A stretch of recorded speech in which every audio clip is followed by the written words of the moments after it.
अस्सलाम वालेकुम and very good evening. हम देख रहे हैं कि हमारे वज़ीर आज़म शहबाज शरीफ साहब जो कि चीन में मौजूद हैं, आज बीजिंग में बड़ी important economic point of view से अगर देखा जाए तो कॉन्फ्रेंस को उन्होंने होस्ट किया, जो B2B इन्वेस्टमेंट कॉन्फ्रेंस जिसको करार दिया गया। उसमें बड़ी तादाद में पाकिस्तानी और जो वहाँ के अपने लोकल इन्वेस्टर्स से चाइनीज़ वो भी शरीक हुए। असल मकसद पाकिस्तान का इस वक्त ये नज़र आ रहा है, जो अपॉर्चुनिटी और इस पूरे टूर से हमने देखा, जहाँ SCO समिट हो उसमें टेररिज्म के हवाले से इंडोर्समेंट, भारत का किरदार, पाकिस्तान की एक बहुत बड़ी सिफारती कामयाबी थी। फिर हमने देखा कि जो चाइना का नेशनल डे था उसमें जिस तरीके से पाकिस्तान को आगे फ्रंट रो में रखा गया, फैसिलिटेट किया गया, बज़ाहिर एक नया रीजनल अलायंस बनता हुआ भी नज़र आया। लेकिन आज की इस कॉन्फ्रेंस से बज़ाहिर ये वाज़े हो रहा है कि पाकिस्तान इन्वेस्टमेंट के पॉइंट ऑफ व्यू से बहुत सी अपॉर्चुनिटीज़ को खोलना चाहता है। अब जिस तरह CPEC 2 की बात की जा रही है, उसका बुनियादी मकसद ये है कि पाकिस्तान अपने जो रवाबित हैं इकनॉमिक पॉइंट ऑफ व्यू से भी और इसके अलावा जो दीगर पॉइंट्स को टच करेंगे उसमें अब मज़ीद उसको एक्सपेंड करने जा रहा है।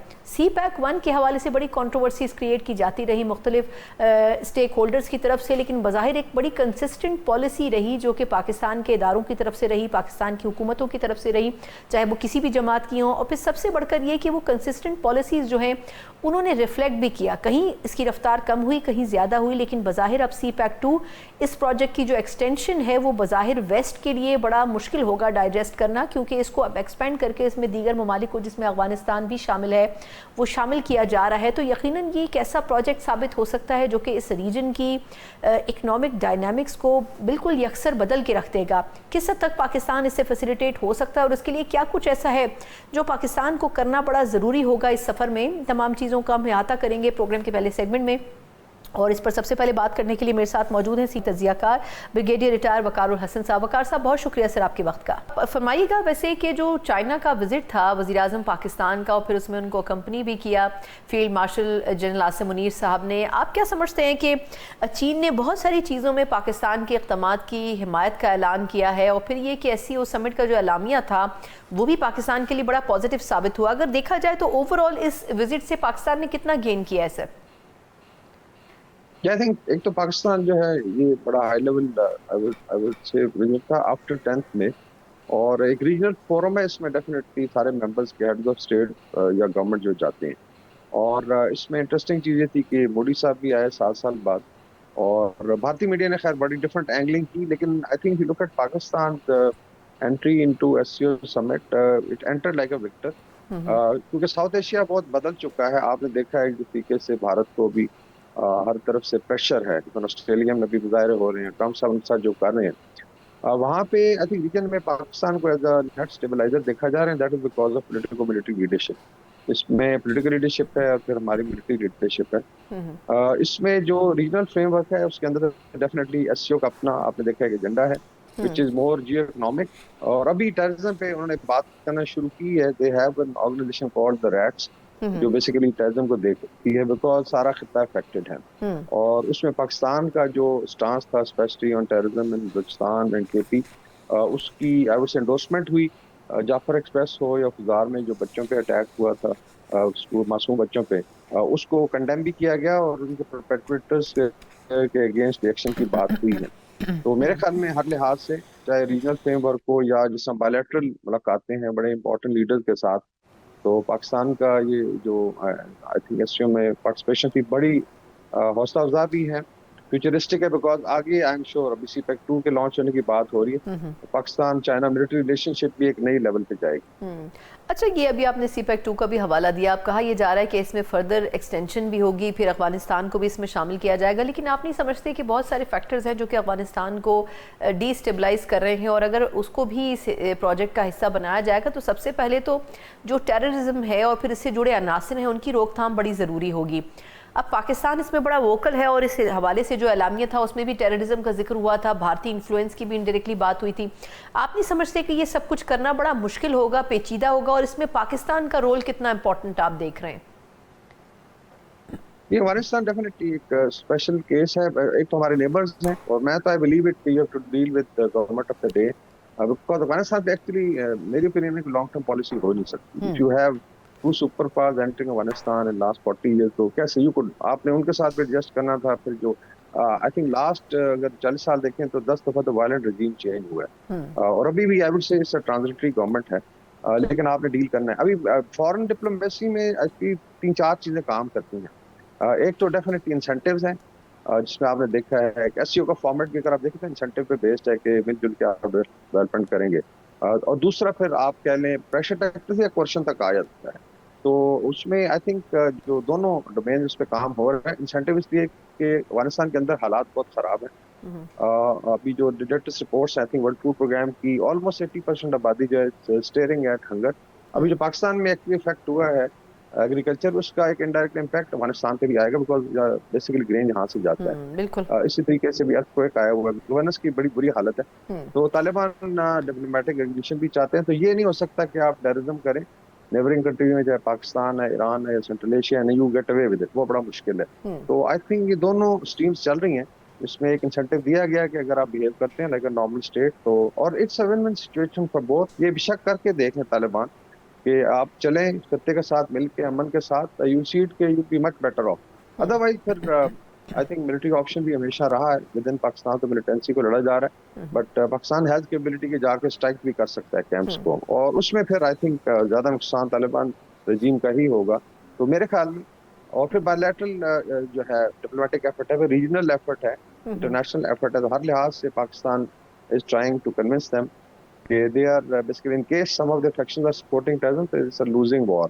They can't win it against Pakistan. लेकिन अगर देखा जाए वकार साहब, तो आप नहीं समझते कि पाकिस्तान की अभी जो रीसेंट मीटिंग्स हुई हैं, अफगानिस्तान के जो वज़ीर ख़ारजा थे पाकिस्तान भी आए, उसमें चाइना की नुमाइंदगी भी शामिल थी, तो ऑब्वियसली एक सस्टेन एक ट्रैक तो बनाया जा रहा है कि किस तरीके से हमने बेहतरी की तरफ जाना है। आप क्या समझते हैं CPEC-2 में क्या चैलेंजेस हो सकते हैं? क्योंकि जो CPEC-1 प्रोजेक्ट है उस पर भी अभी तक बहुत सारी ऐसी चीज़ें हैं जो कि कंप्लीशन की तरफ नहीं जा सकी, उसको भी बड़ा कंट्रोवर्शियल करने की कोशिश की गई। तो फिर अगला एक प्रोजेक्ट शुरू करना कितना ज़रूरी है कि जो टारगेट्स हैं उनको मीटअप किया जा सके? और आप क्या समझते हैं जो रुकावटें रही हैं CPEC-1 में, उनके ऊपर किस हद तक पाकिस्तान में काम हो रहा है? मैं क्योंकि हवाला इसलिए दे रही हूँ कि SIFC बनाई गई, इस किस्म के दीगर प्लेटफॉर्म्स बनाए गए कि जल्दी फैसिलिटेट किया जाए प्रोसेस, लेकिन उसके वो नताइज नहीं मिल सके। इसमें आई थिंक 2-3 चीजें हैं। एक तो जो politically you should remain, actually आप पॉलिसी की कंटिन्यूएशन है तो बड़ी जरूरी। इसमें आपने देखा कि बीच में आई वुड से कि डिलिबरेट एफर्ट की गई, स्पेशली जो लास्ट पॉलिटिकल पार्टी गवर्नमेंट थी, उसको डेंट किया जाए डिस्पाइट के they had different plan. Number 2, definite terrorism remain an issue, और उसमें भी अगर आप बसा रहे हैं यहाँ पे ला के फितनल वारिस को या TTP को, तो साफ ज़ाहिर है you are actually indirectly targeting CPEC। और चाइनीज हैड जेन्युइन कंसर्न, फिर हिंदुस्तान में इंसर्जेंसी जो भारत सपोर्ट करता रहा है, तो ये डेफिनेट सिक्योरिटी चैलेंजेस अपनी जगह है। बाकी आपने देखा है कि जब से अभी नई गवर्नमेंट्स आई हैं तो इन्होंने आई वुड से दोबारा किक स्टार्ट किया है। चाइनीज में भी I think they are satisfied, that's why CPEC-2 की एक तो शेप जरा डिफरेंट होगी।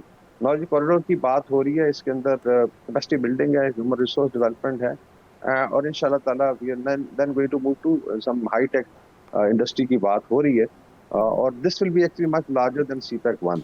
और चाइना ने देखा है कि मिलिटरीली पाकिस्तान ने रीजन में एक बहुत बड़े हॉलोकॉस्ट से बचाया खित्ते को, कॉमन न्यूक्लियर हॉलोकॉस्ट, और उसमें पाकिस्तान की हिस्ट्री में बड़ा इजाफा हुआ है। दूसरा, बाय एंड लार्ज इंशाल्लाह ताला we have been able to control the militancy. तो अफगानिस्तान को ऑफर करने का मकसद भी यही है कि इंसेंटिव दिया जाए, उनको इंटीग्रेट किया जाए, इसमें अफगान अवाम का भी फायदा है, और उस तरीके से फिर ईरान के साथ बड़ा अच्छा आई वुड से पिछले फॉर 5-6 मंथ्स, लास्ट 5-6 मंथ बहुत जबरदस्त आई थिंक एंगेजमेंट्स भी, एक एनवायरनमेंट बदल गई है। कुछ शकूक शबात थे वो दूर है, फिर ईरान ने देखा कि पाकिस्तान ने बड़ा सपोर्ट किया उसमें इन वॉर विद इजराइल, तो एक बड़ी जेन्युइन फीलिंग आपने देखा अभी भी इवन SCO समिट में ईरान के साथ जो मुलाकातें हुई, फिर उनके प्रेसिडेंट का विजिट से पहले हुआ था।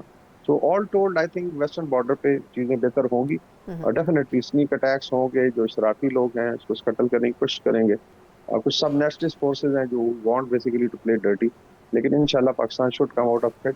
ये चैलेंजेस डेफिनेटली रहेंगे, इसको लेकिन पॉलिटिकल विल के साथ आपने आगे बढ़ना है। सही, बहुत बहुत शुक्रिया ब्रिगेडियर टायर वकारुल हसन साहब, जो एक पॉइंट ऑफ व्यू है, जो एक इस किस्म का तज्जिया है जो कि हमारी डिफेंस सिस्टम की निशानदही करता है, और फिर ये कि किस तरीके से हम इन तमाम प्रोजेक्ट को लेके चलेंगे, इसमें हमारे इदारों का बड़ा किरदार है, क्योंकि सिक्योरिटी के पॉइंट ऑफ व्यू से बहुत से ऐसे इशूज़ हैं जो कि शायद पाकिस्तान के सिक्योरिटी इदारे ही बेहतर तौर पर हैंडल कर सकेंगे। लेकिन अब देखना होगा कि आया सियासी पर्सपेक्टिव क्या हो सकता है। इस वक्त की जो सिचुएशन है उसमें CPEC-1 किसी हद तक कंप्लीशन की तरफ नहीं जा सका है, बल्कि हालांकि उसमें भी बड़े मसाइल का सामना करना पड़ा है। फिर ये कि सियासी तौर पर भी कोई बहुत अच्छा माहौल इस वक्त इस्लामाबाद में नज़र नहीं आता है। लेकिन इन तमाम चीज़ों का थोड़ा सा सियासी तजिया लेंगे। इस पर बात करने के लिए मेरे साथ मौजूद हैं सीनियर सहाफ़ी और तजियाकार अवैस तौहीद साहब। अवैस साहब, thank you so much sir for joining.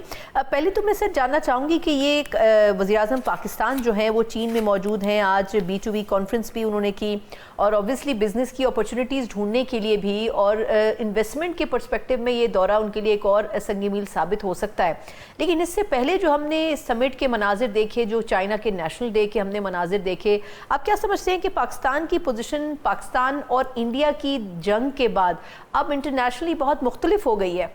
जी बिल्कुल सर, इसमें तो कोई दो राय नहीं है कि 4 रोज़ का जो पाक भारत तनाज़ा था उसके अंदर पाकिस्तान की कामयाबियां और जो ह्यूमिलिएटिंग डिफीट हुई इंडिया को, उसने तो जो रोमांस था मगरबी दुनिया के अंदर इंडिया के बारे में कि ये एक बड़ी ताकत है और एक बड़ा ऐसी दिफाई दीवार बनेगा चाइना को रोकने के लिए, अमरीकी जो एक पूरी सोच थी कई दहाइयों से जो बिल क्लिंटन के ज़माने से चली आ रही थी, और ट्रम्प के पिछले दौर में भी और बाइडन के दौर में तो काफ़ी ज़्यादा आवभगत मिली थी नरेंद्र मोदी और उनकी बीजेपी हुकूमत को, वो काफ़ी शैटर हुई, चकनाचूर हुई। और उसके बाद हमने देखा कि जो शंघाई कॉरपोरेशन ऑर्गेनाइजेशन है, इसके अंदर नरेंद्र मोदी जो है वो जिस तरह गए हैं वहाँ पर ट्रम्प के टैरिफ 50% टैरिफ लगाने के बाद भागे दौड़े गए। उससे पहले एक बहुत बड़ी डिप्लोमेटिक यात्रा शुरू हुई थी इंडिया और चाइना के दरमियान, और जाहिर बात है कि इंडिया ये एक मैसेज देना चाह रहा था इस SCO फोरम में। आपने देखा होगा नरेंद्र मोदी जो है हाथ पकड़े पुतिन के चले आ रहे हैं और उसके बाद शी जिनपिंग के साथ बात कर रहे हैं, कहके लगा रहे हैं, जो फोटो ऑप हुआ। और फिर सना, जो मैं थोड़ा सा आपके सवाल से शायद हट गया हूँ, लेकिन जो ये जो देखना पाकिस्तान को ये है कि जो इंडिया का जो नैरेटिव है उसको आपने क्या काउंटर नैरेटिव उसके लिए बनाया है। मैं समझता हूँ कि इंडिया के अंदर भी सैलाब आया है। इंडिया के अंदर जो है टीमें गई हैं, दर्जनों टीमें गई हैं वहाँ पर, एंकर्स गए हैं, रिपोर्टर्स गए हैं, और उन्होंने ये पैगाम दिया है अपनी रियासत का, इंडिया का नैरेटिव का, कि जी इंडिया की गलती नहीं है अगर वो रशिया से क्रूड ऑयल ले रहा है, इंडिया की गलती नहीं है जो ट्रम्प को गुस्सा है, इंडिया की गलती नहीं है कि वो पाकिस्तान के साथ जो हाइफिनेट कर रहे हैं मगरबी दुनिया या ट्रम्प की जो जेस्चर्स हैं टुवर्ड्स पाकिस्तान, उन सबको काउंटर करने के लिए नरेंद्र मोदी भागे चले गए बीजिंग। उनकी फ्लाइट की जो आपस में जो बंद थी वो शुरू हो गई हैं, ट्रेड की बात हो रही है।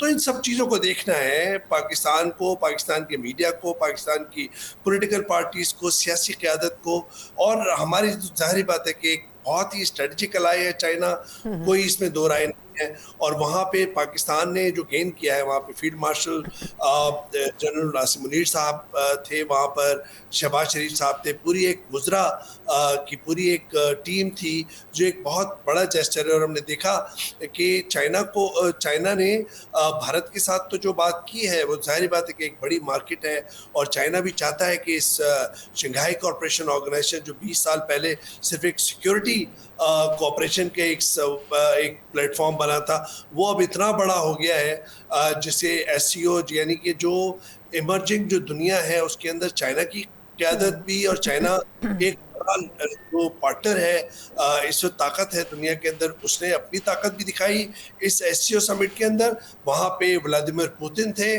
और उनके साथ बहुत ही ज़्यादा घुल मिल रहे थे शी जिनपिंग, इसी तरह नॉर्थ कोरिया के लीडर जो थे वहाँ पे मौजूद थे, और अमेरिका ने इसको बहुत गौर से देखा। और उसी के अंदर पाकिस्तान की जो आवभगत हुई है, जिस तरह शहबाज शरीफ साहब और फील्ड मार्शल जनरल नासिम मुनीर साहब की, फिर आप देख लीजिए कि मिलिट्री परेड जो है उसके अंदर नरेंद्र मोदी आपको नजर नहीं आए, वो इनवाइटेड नहीं थे, लेकिन व्लादिमीर पुतिन, शी जिनपिंग खुद मौजूद थे उनके साथ। और जाहिर बात है कि एक 80 अभी जो सालगिरह उन्होंने बनाई है, एनिवर्सरी बनाई है अपनी फतह की, जो सेकेंड वर्ल्ड वॉर के बाद, उन्होंने अपनी ताकत का मुजाहरा भी किया और पाकिस्तान और रशिया को अपने साथ खड़ा करके एक पैगाम भी दिया, और साथ में नॉर्थ कोरिया भी और अमेरिका को ये पैगाम दिया कि इस वक्त जो दूसरी ऑल्टरनेट दुनिया है वो है ग्लोबल साउथ, और ग्लोबल साउथ जिसके अंदर इंडिया भी شامل ہے انڈیا کا. آپ دیکھتے ہیں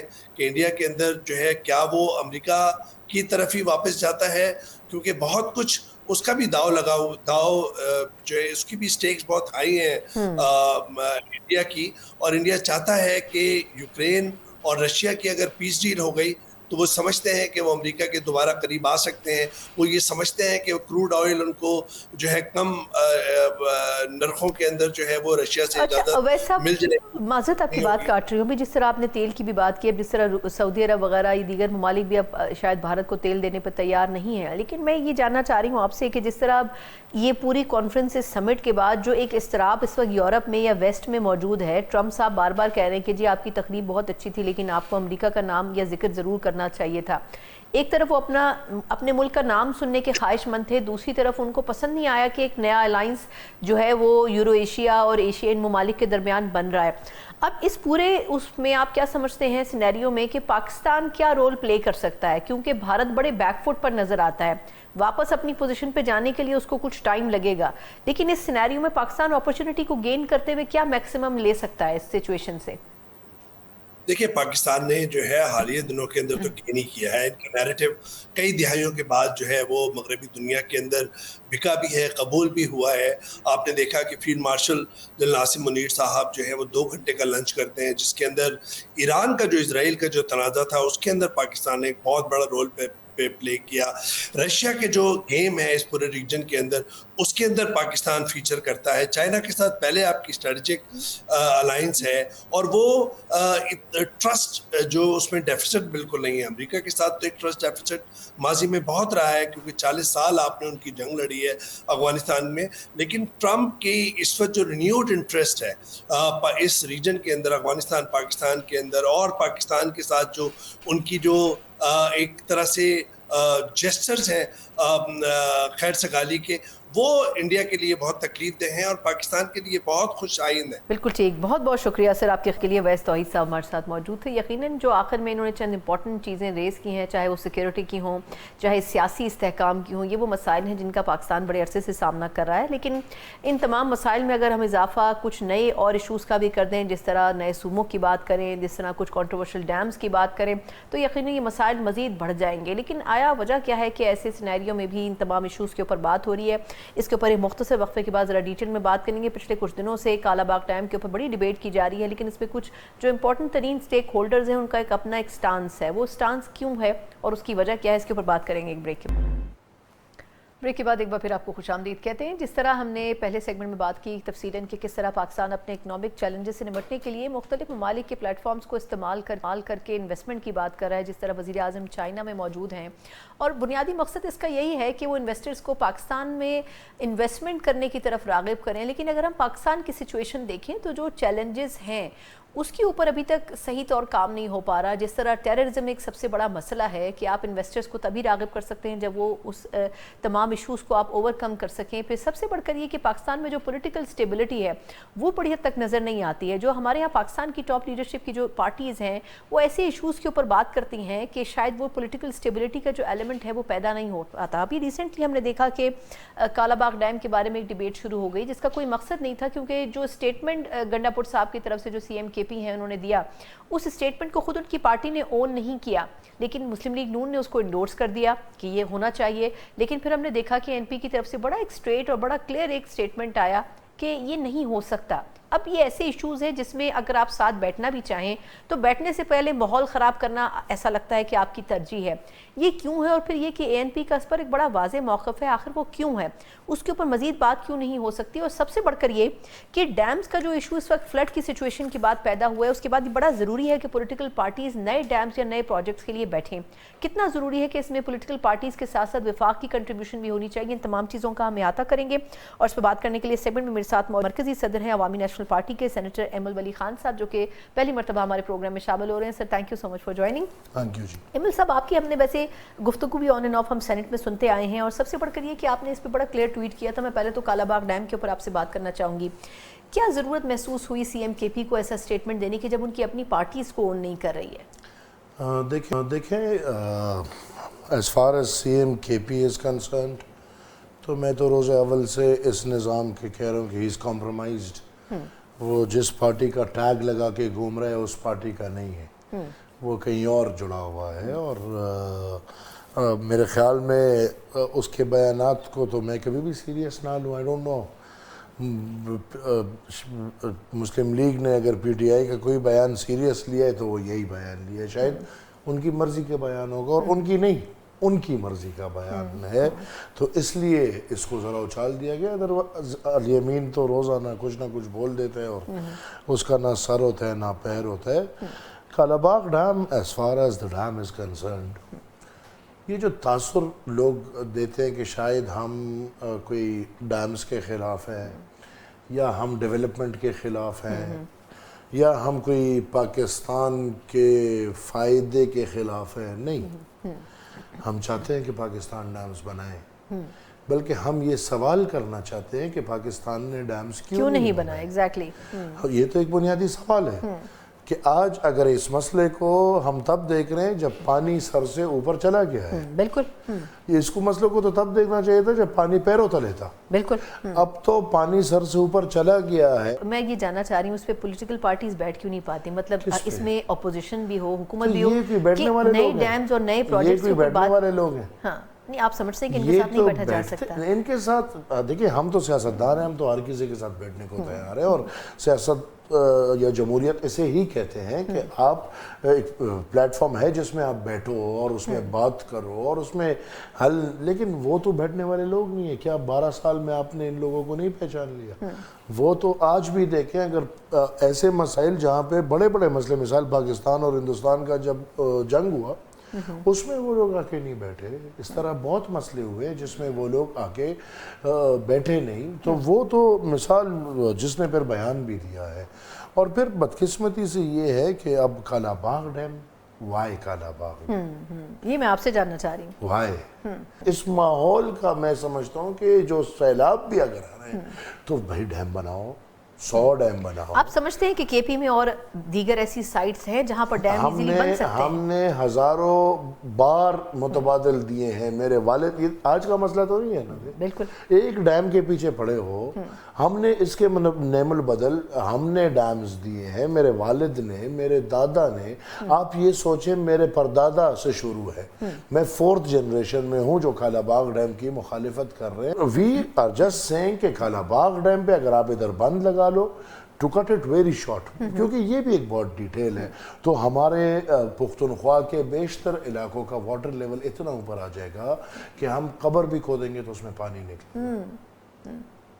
تو نارمل روٹین میں تو پھر جو یہ والے حالات آئیں گے تو ہمارا میرے خیال میں نوشہرہ، مردان، صوابی، چارسدہ، پشاور افیکٹ نہیں، یہ پانی ہوں گے، ادھر زمین نہیں ہوگی. لہٰذا یعنی اس کا جو آفٹر ایفیکٹ ہے وہ یہاں تک آئے گا. ادھر تو یہی اس کے اوپر ڈیم ہے نا، ادھر آپ نے بند رکھتے.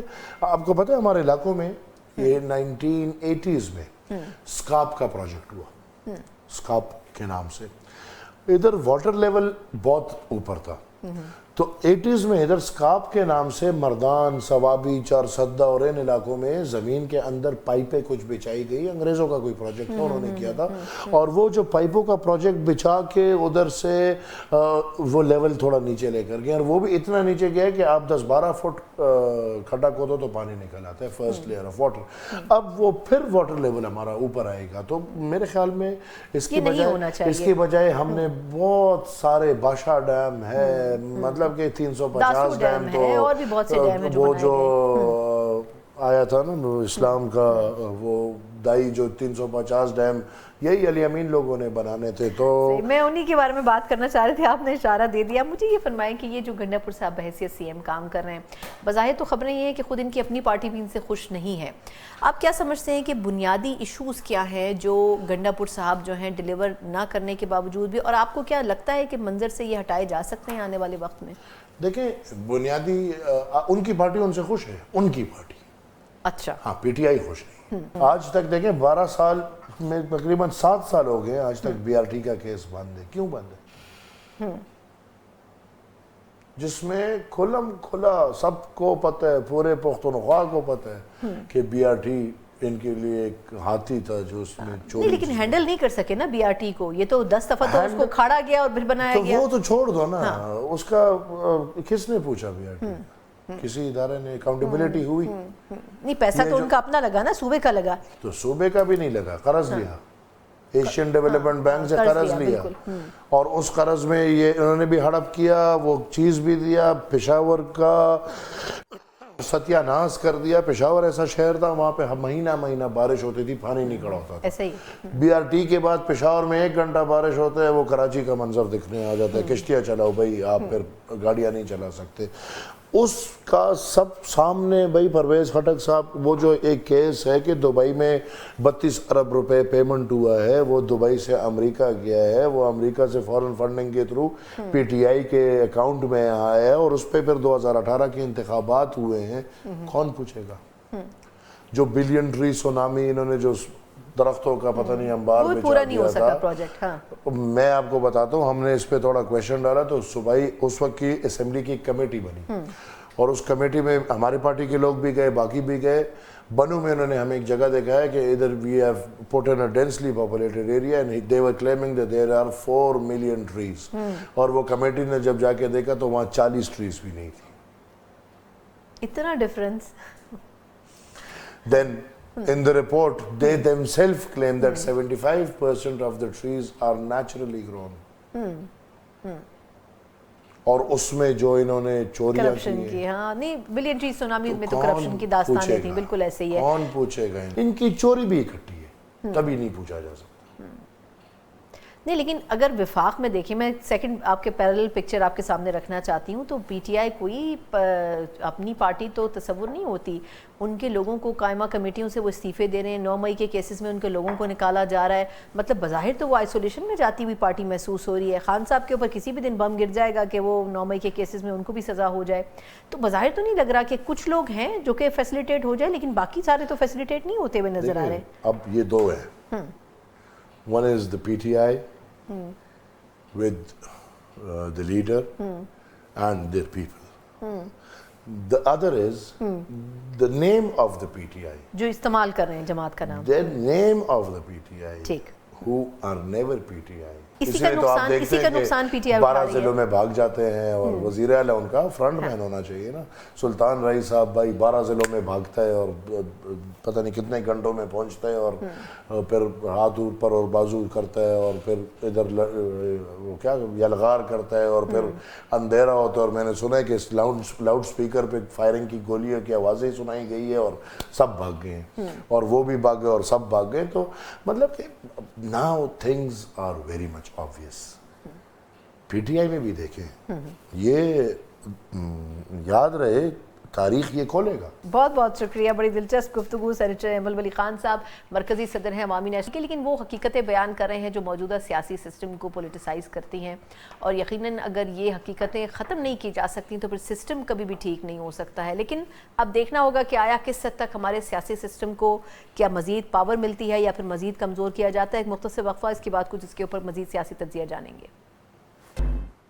بریک کے بعد ایک بار پھر آپ کو خوش آمدید کہتے ہیں. جس طرح ہم بات کر رہے ہیں کہ ملک میں سیاسی استحکام ہونا چاہیے, اس میں بڑے جو امپورٹنٹ ایشوز ہیں, جو کنٹروورشل ایشوز ہیں, ان کو ٹیک اپ کرنے کا مطلب یہ ہے کہ اس سیاسی عدم استحکام میں آپ مزید اضافہ کر دیں. لیکن ایسے ماحول میں بھی کچھ نئی سیاسی جماعتیں ہیں جو کہ ان چیزوں کے اوپر بات کرتی ہیں, ووکل ہیں, مسائل کی نشاندہی کرتی ہیں. اب دیکھنا ہے آیا کہ واقعی حکومت چاہے نئی جماعتیں ہوں یا پھر پرانی اپوزیشن میں بیٹھنے والی جماعتیں ہوں, کس حد تک ان ایشوز کو ایڈریس کر سکتی ہے.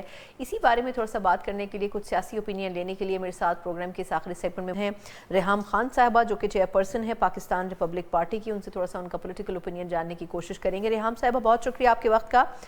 پہلے تو فرمائیے گا کہ جو موجودہ سیاسی سچویشن ہے, آپ کیا سمجھتی ہیں کہ ایسا ایک ماحول بن گیا ہے کہ پاکستان تحریک انصاف استعفوں پر استعفے دے رہی ہے, اور ہم نے دیکھا کہ قائمہ کمیٹیوں سے پہلے استعفے دیے گئے ہیں, پھر اس کے بعد یہ کہا جا رہا ہے کہ اب ایسے بھی کسی وقت میں خان صاحب کی طرف سے ڈیسیجن آ سکتا ہے کہ قومی اسمبلی سے بھی استعفے دے دیے جائیں. آپ نہیں سمجھتی ہیں کہ ایسا کرنے سے جو سیاسی اسٹیبلٹی ہے وہ بڑی حد تک متاثر ہوگی اور اس کا نقصان ہوگا حکومت کو بھی اور سسٹم کو بھی؟ देखिए प्रॉब्लम इन तमाम पॉलिटिकल पार्टीज का ये है, और पीटीआई तो खैर मतलब अब खुद ही अपने को मेरा ख्याल है डिसमेंटल करने में मसरूफ है, लेकिन बाकी पॉलिटिकल पार्टीज भी, आपको ये पॉलिटिकल एक्टिविटी इनकी नहीं नजर आती, आपको इनका बिहेवियर जो है पार्लिमानी नहीं नजर आता। वो जो गवर्नमेंट में है वो भी, और जो ऑपोजिशन में है वो ऑपोजिशन नहीं कर रहे। तो मुझे समझ नहीं आती, at some point PTI has to decide कि क्या आप पार्लियामेंट्री पॉलिटिक्स करना चाहते हैं कि नहीं करना चाहते। और अगर उसमें, क्योंकि उनके वोटर्स को भी और उनके सपोर्टर्स को भी बहुत ज्यादा कंफ्यूजन है। आपने सवाल पूछा कि कौन ज्वाइन कर रहा है, एक भारी तादाद उन लोगों की है जो पाकिस्तान रिपब्लिक पार्टी ज्वाइन कर रहे हैं, जो कि पीटीआई से डिसइल्यूजन्ड है। ये वो जेन्युइन सपोर्टर है जिसको इन्होंने डिसअपॉइंट किया है, अपनी कभी अचकजई साहब के साथ जुड़ के, कभी मौलाना साहब के साथ जुड़ के। तो ये वो लोग नहीं हैं जिनको इन्होंने ओहदे दे दिए हैं, या ये वो क्लास नहीं है जो कि किसी से भी लॉयल नहीं है। लेकिन अब अगर इनको डिसाइड करना होगा कि या तो आपने ऑपोजिशन में बैठना है और ऑपोजिशन करनी है। ये मुल्क के लिए भी बड़ी खतरनाक बात है कि देखिए ऑपोजिशन ना पहले हो रही थी, पहले भी बेसिकली ये तमाम पार्टीज अपने लीडर बचाओ मुहिम पे होते हैं। पहले पीएमएलएन इस मुहिम पे थी, अब पीटीआई इस मुहिम पे है। तो अगर आप पार्लियामेंट से रिजाइन करेंगे, अगर आप ऑपोजिशन ही नहीं करेंगे, तो फिर ऑपोजिशन कौन करेगा? तो what is the point of your popularity? और दूसरा ये कि कभी आप लड़ रहे होते हैं कि जी हमें रिजर्व सीट्स चाहिए, हमारा हिस्सा हमें चाहिए, आप कह रहे हैं वो फॉर्म 47 है, और फिर आप कह रहे हैं कि हम रिजाइन करेंगे। तो ये कंफ्यूजन है, और उस कंफ्यूजन का नुकसान पीटीआई को तो हो गया है, लेकिन आई थिंक कि मुल्क को भी नुकसान है, क्योंकि इन तमाम पॉलिटिकल पार्टीज को ये समझ ही नहीं है कि किस चीज को सपोर्ट करें। अब फॉर एग्जांपल, अब ये प्रोविंसेस की जो बात चली है, इसको ही आप ले लें, सारे के सारे कंफ्यूज्ड हैं। रोज किसी पॉलिटिकल पार्टी को पता नहीं है कि इसको सपोर्ट करना है कि सपोर्ट नहीं करना, और उसकी रीजन ये है कि ये नजरिए पे नहीं चलते। एक तरफ हम देख रहे हैं कि आज महमूद अचकज़ई साहब ने एक बड़ी प्रेस कॉन्फ्रेंस की और उन्होंने कहा कि 8 सितंबर को एहतजाज किया जाएगा और शटर डाउन एहतजाज होगा, और दूसरी तरफ हम ये भी देख रहे हैं कि ऐसा माहौल बन रहा है जिसमें शायद ये एहतजाज मुल्कीर सतह पर जा सकता है। तो आप क्या समझती हैं कि एक तरफ हुकूमत मुज़ाकरात नहीं करना चाह रही है और दूसरी तरफ अपोजिशन है जो मुज़ाकरात की ख्वाहिशमंद तो है लेकिन दूसरी तरफ एहतजाज भी कर रही है? देखिए बात सिंपल सी है सना, कि पीटीआई या ये सारी जमातें जो कि अपने आप को अब सिस्टम से बाहर महसूस करती हैं, वो किस वजह से हैं? We have to retrace our steps. कि 9 मई के बाद आपको बिल्कुल वाज़ेह तौर पे समझाया गया कि अगर आप एंटी स्टेट हरकत कोई करेंगे, आप अगर अपनी जो मुसल्लह अफ़वाज हैं या जो आपकी दिफा पे मामूर हैं, उनमें कोई कू कराने की कोशिश करेंगे, तो आपको बिल्कुल पॉलिटिकल जो मेन स्ट्रीम एक्टिविटी है उसके लिए इजाजत नहीं मिलेगी। Now this is true for Pakistan, this is also true for the US. आप अगर अपनी जो भी खुफिया इदारे हैं, या जो आपकी मुक्तदरा है, या आपकी जो आर्मी है, मिलिट्री है, अगर उसमें कू कराना चाहेंगे, तो कोई भी हुकूमत या कोई भी रियासत इसकी इजाजत नहीं देती। अब एक तरफ से आप चाह रहे हैं कि किसी तरीके से कोई आपकी सुलह हो और आप बाहर निकले, लेकिन उसके बाद जब भी आप बात करने की कोई भी थोड़ी बहुत माहौल बनता है, उसके बाद आप उसको सैबोटाज करते हैं। पीटीआई खुद उसको सैबोटाज करती है एहतजाज की दोबारा बात करके। जब आपको नजर आ रहा है कि एहतजाज की कोई गुंजाइश ही नहीं है, जब आपको एक जीरो टॉलरेंस नजर आ रही है और आपके ऊपर पहले कांटा लगा हुआ है, तो ये मेरा ख्याल है कि ये जानबूझ के विद इन पीटीआई एक मुहिम चल रही है कि इसके ऊपर कांटा मजीद लगा रहे। And this is unfair for those people जो कि ना 9 मई में मुलव्विस थे, ना उनकी कोई भलाई हुई है, उनकी रही सही सियासत भी खत्म हो गई है, और उनके लिए प्रॉब्लम्स भी क्रिएट हुई हैं। और अचकजई साहब, आई डोंट नो कि ये कहाँ से इनको ख्याल आया कि उनको ये मतलब ये जिम्मेदारी दे दें, क्योंकि जो भी पीटीआई का पुराना नजरियाती वर्कर होगा, आपने इतनी नफरत क्रिएट की है अचकजई साहब के खिलाफ, मौलाना साहब के खिलाफ, कि अब इतना सस्पिशन है पीटीआई में कि आप एहतजाज, आप शटर डाउन की बात कर रहे हैं, आपके पीछे तो 5 बंदा नहीं खड़ा होगा, because they are not convinced. ये भी फरमाइएगा कि पाकिस्तान तहरीक इंसाफ के पास बड़ी चॉइसेस महदूद हैं। मतलब एक तरफ हम देख रहे हैं कि 9 मई के केसेस में फैसले आ रहे हैं और उसमें उनके कई लोग नाअहल हो रहे हैं, असेंबलियों से निकाले जा रहे हैं, और दूसरी तरफ एहतजाजी माहौल भी बन रहा है। तो आपको मुस्तकबिल में क्या अपोजिशन बहुत महदूद तादाद में नज़र आती है, या आप समझती हैं कि बातचीत के ज़रिए कोई राह निकल सकती है बीच की? देखिए, मैं इसके ऊपर तो यही समझूंगी कि मेरा ख्याल है कि ये एक जब भी किसी को बगैर किसी वजह के या कोई बहुत ही फ्लिमजी वजह से उठाया जाता है और उसको जेल में डाला जाता है, तो उससे उसकी सियासत बन जाती है।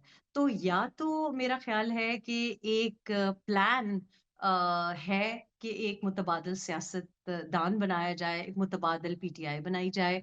और मैं सना इसके ऊपर इसलिए ज्यादा बात नहीं करना चाहती क्योंकि जाहिर है मुझे बहुत ज्यादा इन्फो है कि इस पार्टी में फैमिली के बारे में क्या एक रुझान है। और मैं वो इन्फो आपको नहीं देना चाहती, लेकिन बज़ाहिर भी यही लग रहा है कि एक मुतबादिल पॉलिटिकल लाइन या एक पॉलिटिकल मूवमेंट शुरू करने की ख्वाहिश है। और वो जो पॉलिटिकल मूवमेंट है उसका ताल्लुक अडियाला में जो साहब और उनकी अहलिया बैठी हैं उसके साथ नहीं होगा। तो अचकजई साहब भी एक मुतबादिल हैं और किसी के नए एक फैमिली मेंबर जो हैं वो भी it's so similar to other political parties जहां पे ये स्क्रिप्टिंग हुई है कि अगर आप इसको किसी और पॉलिटिकल पार्टी के तनाजुर से देखें तो आप समझ जाएं कि ये हो क्या रहा है। लेकिन this is not helpful for Pakistan, this is not helpful for those people के जो पीटीआई को वोट देते थे, क्योंकि पीटीआई का जो नजरियाती लॉन्ग टर्म वर्कर था उसने इन लोगों के लिए तो वोट नहीं दिया ना। वो लोग तो इन नए चेहरों की वजह से जो बैरिस्टर हैं या लॉयर हैं या एक सिंगल मेंबर हैं एक पॉलिटिकल पार्टी के या किसी और फैमिली से उनका ताल्लुक है, बहन के बच्चे हैं या भाई के बच्चे हैं, उसके लिए तो ऑब्वियसली नजरिया नहीं था।